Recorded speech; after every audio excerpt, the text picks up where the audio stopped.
आपल्यासोबत फलटण तालुक्याचे ज्येष्ठ नेते माननीय श्री प्रल्हादजी साळुंखे पाटील तात्या आपल्यासोबत आहेत. तात्या नमस्ते. नमस्ते. नमस्ते. तात्या, फलटण तालुक्यामध्ये माननीय श्री शरदचंद्रजी पवारसाहेब आले होते आणि यांच्या सभेमध्ये आत्ताचे खासदार माननीय श्री धैर्यशीलजी मोहिते पाटील यांनी माननीय श्री रणजितसिंह नाईक निंबाळकर यांच्यावरती जहरी टीका केली होती.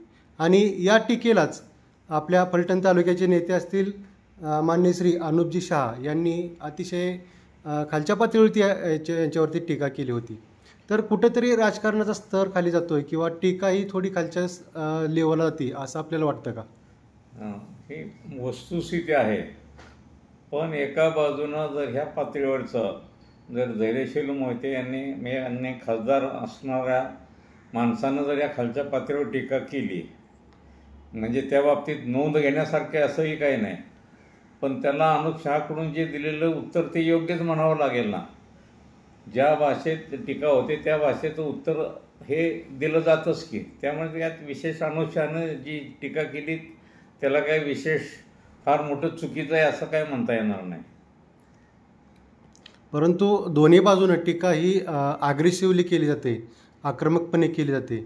हे कुठंतरी थांबलं पाहिजे असं वाटतं का आपल्याला? वाटतं, पण हे थांबणं शक्य नाही. राजकारणात हे होतच राहतं. म्हणजे वरच्या पातळीवर आणि खालच्या पातळीवर, ग्रामीण पातळीवर आणि निवडणुकीच्या काळात तर हे होतच राहतं.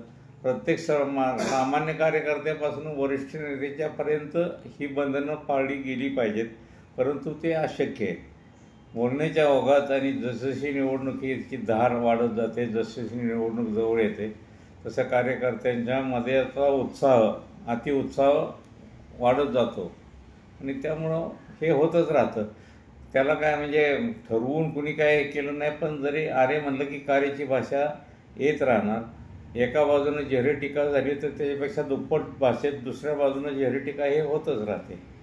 त्यामुळं हे इलेक्शनच्या काळामध्ये होतच राहतं आणि हे मला नाही वाटत हे थांबलं पाहिजे, हे योग्य नाही. परंतु ते शक्य होईल असं मला वाटत नाही. आता नुकतीच आचारसंहिता जाहीर झालेली आहे आणि आपले उमेदवारही जाहीर झालेले आहेत. तर उमेदवार कोण आहेत आपले सध्या? आता आम्ही तर जाहीर केलेले आपले सचिन कांबळे पाटील हे फलटणचे धनगर खटीक समाजाचे उमेदवार आहेत. त्यांची उमेदवारी निश्चित खासदार गटाच्या मार्फत आम्ही केलेली आहे. सचिन कांबळे पाटील हेच उमेदवार आपल्या फलटण तालुक्यामधून आपण द्यावेत असे आपल्याला का वाटलं? सचिन कांबळे हा एक चांगला उमेदवार.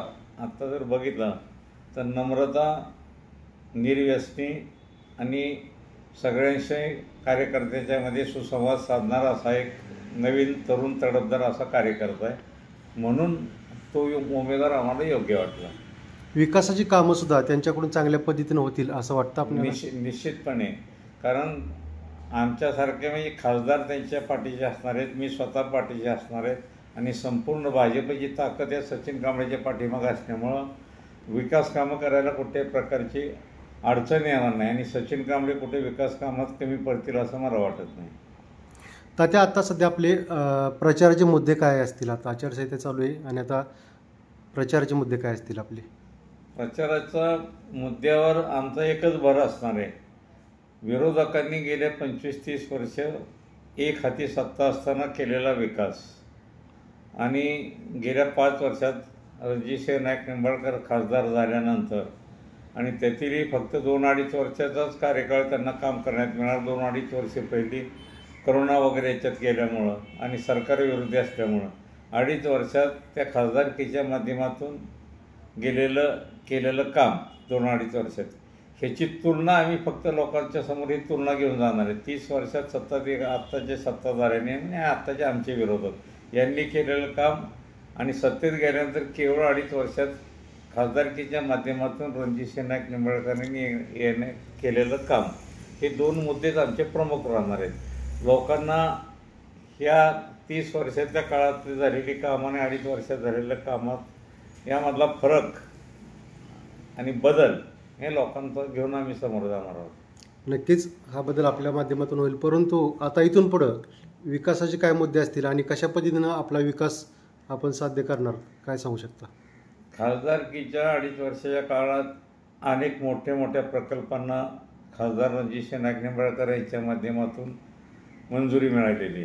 त्यामध्ये फलटण लोणंद बारामती रेल्वे असेल, फलटण लोणंद पंढरपूर रेल्वे असेल, नीरा देवगरच्या कालव्यांचा प्रश्न असेल, दोन बलगवडीच्या कालव्यांचा प्रश्न असेल, नाईकबोंबवाडी MIDCचा प्रश्न असेल आणि उर्वरित अनेक असे प्रकल्प आहेत की ज्यांना मंजुऱ्या मिळाल्या आहेत, त्यांना गती दिली.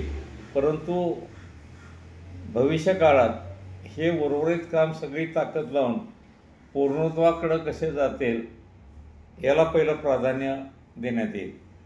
आणि दुसरं म्हणजे की फलटण शहराच्या बाबतीत जी अवस्था आहे आता, शेजारी 25 किलोमीटर असणारी बारामती आणि फलटण शहराची जर तुलना आपण केली तर आज बारामतीत गेलं तर कुठेतरी परदेशात आपण गेल्यासारखं आपल्याला चित्र पाहायला मिळतं. आणि फलटणमधली आजची परिस्थिती बघितली तर दयनीय अवस्था आहे. फार स्वच्छतेचा सगळीकडे अभाव आहे. रस्त्यांच्या बाबतीत तर न बोलणंच योग्य आहे. आणि कुठल्याही बाबतीत फलटण शहर म्हणजे बकाल शहर अशा पद्धतीची आजची अवस्था आहे. आणि म्हणून पहिलं प्राधान्य असं राहणार की फलटणला बारामती इतकं सुंदर शहर बनवता आलं नाही तरी किमान त्या दृष्टीनं प्रयत्न करून स्वच्छ आणि सुंदर फलटण शहर करण्याच्या दृष्टीनं पहिलं त्या प्रश्नाला प्राधान्य राहील. नक्कीच विकासाची कामं आपण चांगल्या पद्धतीने पुढे घेऊन जायची अपेक्षा आहे.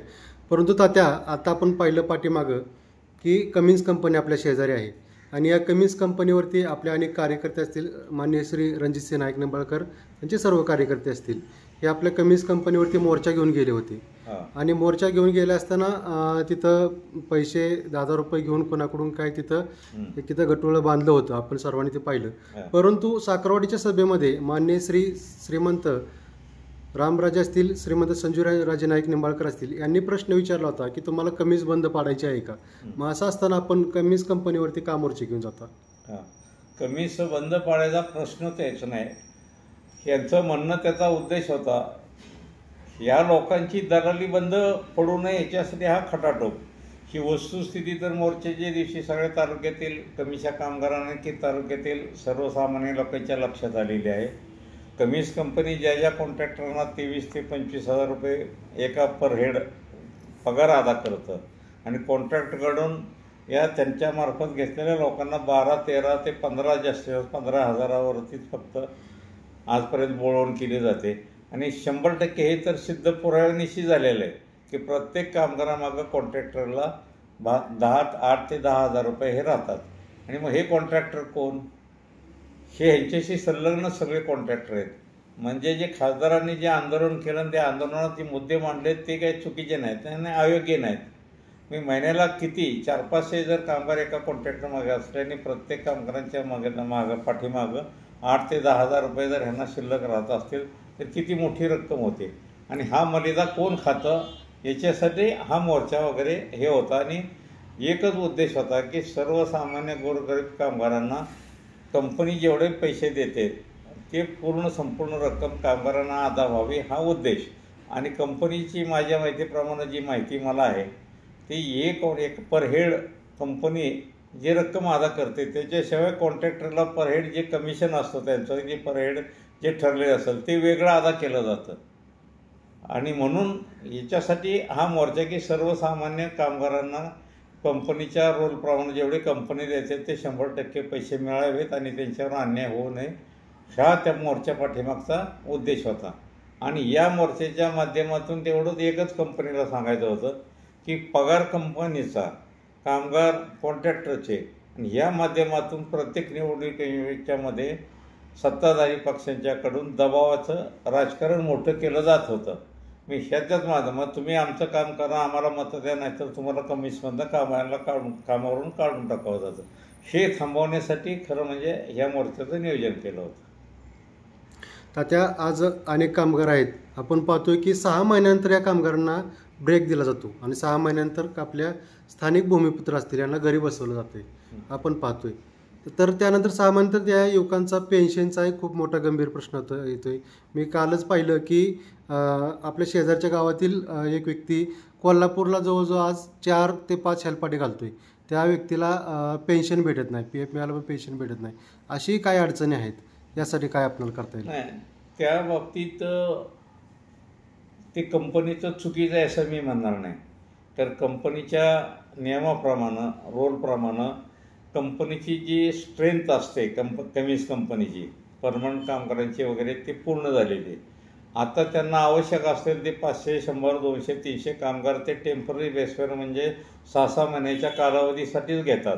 आवश्यकता वाटली तर त्यांना परत 6 महिन्यासाठी एक्सटेन्शन दिलं जातं.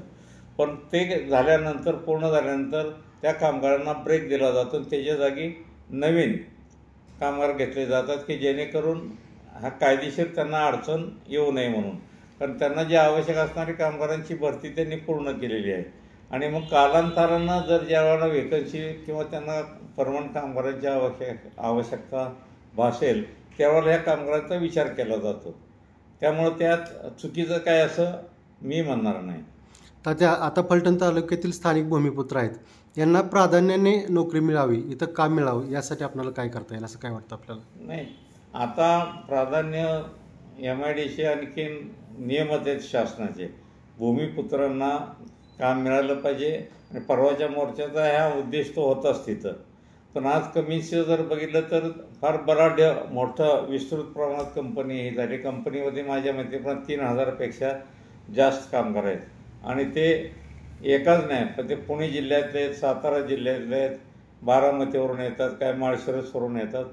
इतकं मोठं प्रचंड कामगार या कंपनीमध्ये काम करतात. स्थानिक पुत्रांना आम्हाला घेतलं पाहिजे ही तर आमची आग्रही मागणी राहणारच. आणि भविष्य काळात आम्ही ती माहिती घेणार आहोत. त्या दिवशी मोर्चा फक्त एक विशिष्ट फक्त त्या वेतनापुरता मर्यादित होता. यानंतरच्या काळात किंवा हे निवडणुकीची आचारसंहिता निवडणूक झाल्यानंतर पुन्हा आम्ही खासदार एकत्र जाऊन ही सविस्तर माहिती घेणार आहेत की नक्की ह्या कंपनीत जेवढे प्लॅन्ट आहेत त्या प्लॅन्टमध्ये कामगारांची परिस्थिती काय आहे, कंपनीच्या पेरोलमध्ये किती कामगार आहेत, कॉन्ट्रॅक्टमध्ये किती आहेत, त्यात भूमिपुत्र किती आहेत आणि भूमिपुत्रांना न्याय देण्यासाठी निश्चित आपल्याला काय करता येईल हे त्यांच्याशी चर्चा करून आणि जर व्यवस्थित मार्ग नाही निघाला तर पुन्हा त्याच्या बाबतीत एक स्वतंत्र लढा उभा करण्याचा आमचा मानस आहे. नक्कीच तात्या, आता पुन्हा एकदा फलटण तालुक्यामध्ये पाण्याचं श्रेय घेतलं जातं अनेक नेत्यांकडून. तर माननीय श्री रणजितदादा यांच्याकडून बोलण्यात येतं की खरं नक्की परिस्थिती काय आहे, कोणी पाणी आणलं, काय सांगू शकतो आपण? ते सगळं तालुका माहीत आहे, तालुक्याला माहीत आहे सगळं पाणी कोणी आणलं. एक धरणाला मंजुरी केली आणि धरणाचा एक नारळ फोडला आणि 25 वर्षात एक थेंबी पाण्याचा आला नाही. आणि अशा म्हणणारी मग पाण्याचे भगीरथ कोण काय म्हणतं नाही, भगीरथ नाही स्वतःला उपमा करून किंवा तालुक्यातील लोक ते चुकीचं आहे.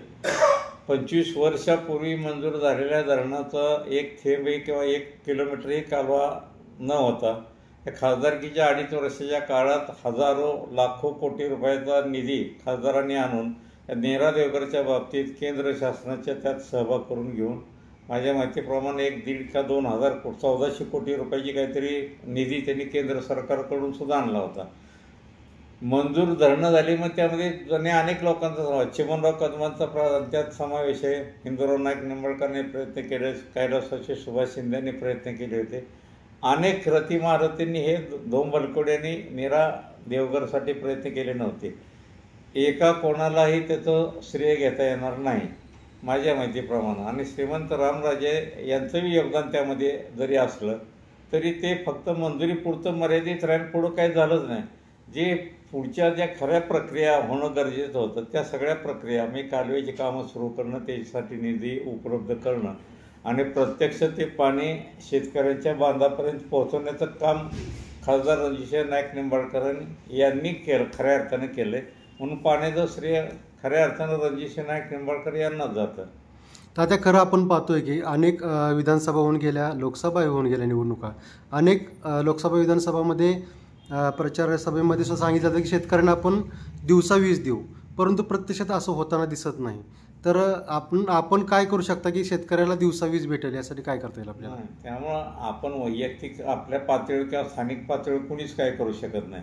परंतु माझ्या माहितीप्रमाणे आता आचारसंहिता लागली, आचारसंहितेच्या अगोदरच सरकारनंच, महायुतीच्या सरकारनंच निर्णय घेतला आहे की टोटल 12 तास शेतकऱ्यांना दिवसा वीज देण्याचं धोरण सरकारचं, आणि त्यासाठी सौर ऊर्जेच्या माध्यमातून काहीतरी मोठं वीज निर्मिती करण्याचे शासनाचे प्रयत्न आहेत. आणि मला वाटत नाही अडचणीला असं मला वाटत नाही.